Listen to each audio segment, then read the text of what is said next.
Delta कहते हैं, जिसको डेविएशन कहते हैं, यही बेंडिंग लाइट का रिफ्रैक्शन कहलाता है। तो ऐसी तुम्हारा एयर है और दूसरा तुम्हारा वाटर है। तो एयर और वाटर में किसमें लाइट की स्पीड ज्यादा होगी, किसकी डेंसिटी ज्यादा है? तो hello my dear students, welcome to the channel physics passion. तो बच्चों, आज हम बात करेंगे रिफ्रैक्शन ऑफ लाइट रे के ऊपर। आइए समझते हैं कि लाइट रे का रिफ्रैक्शन क्या होता है। सबसे पहले मैंने रिफ्रैक्शन को डिफाइन किया है, the phenomenon of the change in the direction of light ray incident obliquely at the interface of two transparent media is called refraction. यानी कि ऐसी घटना, ऐसी फिनोमिना जिसमें लाइट रे का डायरेक्शन चेंज हो, क्या हो?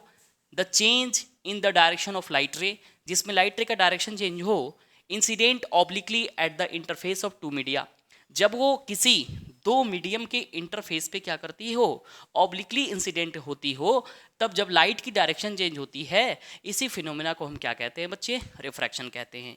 ये मीडियम 1 है एयर, मीडियम 2 जो है मेरा वाटर है। यहाँ पे दोनों ट्रांसपेरेंट मीडियम है और दोनों के बीच का जो इंटरफेस है, यानी वाटर और एयर के बीच की जो बाउंड्री है बच्चे, इसको हम क्या कहेंगे? Interface of media. इसी को हम कहेंगे इंटरफेस। अब यहाँ पे जब कोई लाइट ऑब्लिकली आती है, ऑब्लिकली का मतलब किसी एंगल पे आती है या तिरछी आती है, तो मान लीजिए ये लाइट रे है और ये कैसे आ रही है? ऑब्लिकली आ रही है। तो इस एंगल को बच्चे हम कहते हैं एंगल ऑफ इंसिडेंस। ठीक है, तो लाइट रे का जो ओरिजिनल पाथ है वो ये है बच्चे, this is the original path of light रे। ठीक है, लेकिन जब लाइट ऑब्लिकली आती है, लेकिन डिफरेंस क्या है? डिफरेंस, ये अलग ट्रांसपेरेंट मीडियम है, ये अलग ट्रांसपेरेंट मीडियम है। तो लाइट की स्पीड जिसमें एयर में जितनी है उतनी वाटर में नहीं होती है, क्योंकि ये ऑप्टिकली डेंसर मीडियम होता है। अब ये ऑप्टिकली डेंसर मीडियम का मतलब क्या है? ऐसा मीडियम जिसमें लाइट की स्पीड कंपैरेटिवली मीडियम से क्या हो, कम हो जाए, रेस्पेक्टिव मीडियम से कम हो जाए, तो ये मीडियम डेंसर और ये मीडियम रेयरर हो जाता है। तो हम यहाँ बात कर रहे हैं कि लाइट का स्पीड एयर में ज़्यादा होता है, वाटर में कम होता है। तो जब अचानक से लाइट एयर से वाटर में इंटर करती है, तो एक ऐसा पॉइंट ऑफ इंसिडेंस यहाँ पे लाइट अपनी स्पीड एयर के बराबर नहीं रख पाती है। लाइट की स्पीड जितनी एयर में होती है, वाटर में उतनी नहीं रख पाती है। तो लाइट इस जगह पे बेंड होती है। और किधर बेंड होती है बच्चे? नॉर्मल की तरफ बेंड होती है। यही जो बेंडिंग है लाइट का, यही बेंडिंग जो हुआ है लाइट का, इसी बेंडिंग को हम क्या कहेंगे? रिफ्रैक्शन कहेंगे। यानी अगर आपसे कोई पूछे कि लाइट की बेंडिंग कितनी हुई है, तो ये जो एंगल आप देख रहे हैं, जिसे हम डेल्टा कहते हैं, जिसको डेविएशन कहते हैं, यही बेंडिंग लाइट का रिफ्रैक्शन कहलाता है। तो ऐसी फिनोमेना जिसमें लाइट रे बेंड करती हो, ठीक है, जब एक ट्रांसपेरेंट मीडियम से लाइट रे दूसरी ट्रांसपेरेंट मीडियम में जाती है, तो लाइट रे बेंड करती है, और यही बेंडिंग फिनोमेना जो है बच्चे क्या कहलाता है? रिफ्रैक्शन कहलाता है। Optically rarer and denser medium, ऐसा मीडियम जिसमें स्पीड ऑफ लाइट कंपैरेटिवली मोर होता है, उसे हम कहते हैं ऑप्टिकली रेयरर मीडियम। और ऐसा मीडियम जिसमें speed of light comparatively less होता है, उसे हम कहते हैं डेंसर मीडियम। मान लो बच्चे कि तुम दो मीडियम को कंपेयर कर रहे हो, एक तुम्हारा एयर है और दूसरा तुम्हारा वाटर है।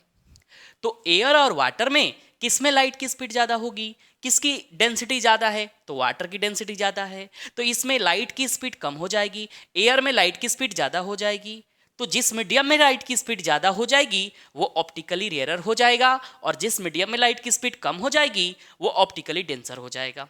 ठीक है, आइए समझते हैं रूल्स ऑफ बेंडिंग कि कैसे रिफ्रैक्शन होता है लाइट का, कैसे बेंडिंग होती है लाइट की। लाइट कब नॉर्मल की तरफ झुकेगी, कब नॉर्मल से दूर भागेगी, और कब सीधा निकल जाएगी, ना ही बेंड होगी।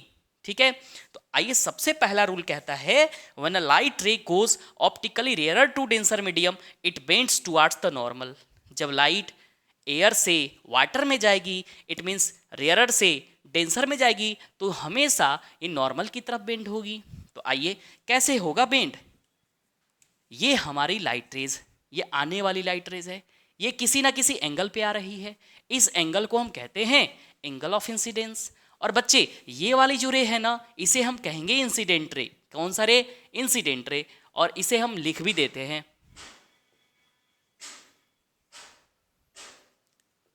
और उसके बाद जब लाइट यहाँ बेंड करेगी तो लाइट का ओरिजिनल पाथ ये हो जाएगा। क्या लाइट अपने ओरिजिनल पाथ को फॉलो करेगी? नहीं, बेंडिंग होगा। और बेंडिंग कैसे होगा? नॉर्मल की तरफ झुक जाएगी लाइट। लाइट का बेंडिंग नॉर्मल की तरफ हो जाएगा। तो ये वाली रे बच्चे जो आप देख रहे हो उसे हम कहते हैं रिफ्रैक्टेड रे। और यहां जो आप ये वाला एंगल देख रहे हो जिसे हम आर कहते हैं, इसे कहेंगे एंगल ऑफ रिफ्रैक्शन। और ये आई जो आप देख रहे हो इसे हम कहेंगे आई को एंगल ऑफ क्या? इंसिडेंस। अब बच्चे हम बात कर रहे हैं कि अगर वाटर ऊपर हो जाए और एयर नीचे हो जाए, इसका मतलब लाइट वाटर से अगर एयर में आए यानी डेंसर मीडियम से रेयर मीडियम में आए तो लाइट मान लो यहाँ पे इस एंगल पे आ रही है, किसी एंगल ऑफ इंसिडेंस पे। तो बताओ क्या ये सीधे निकलेगी? नहीं, बेंडिंग होगा, मीडियम अलग अलग है और लाइट ऑब्लिकली आ रही है, तिरछी आ रही है। तो ये तो ओरिजिनल पाथ हो गया लाइट का। लेकिन लाइट का बेंडिंग कैसे होगा? इधर की तरफ। तो क्या लाइट बेंड हो गई? यही एंगल बेंड हुई ना। तो अवे फ्रॉम नॉर्मल जाती है जब लाइट डेंसर से रेयरर मीडियम में आती है, तो अवे फ्रॉम नॉर्मल जाएगी। थर्ड केस समझते हैं क्या होगा जब दोनों मीडियम अलग अलग हों।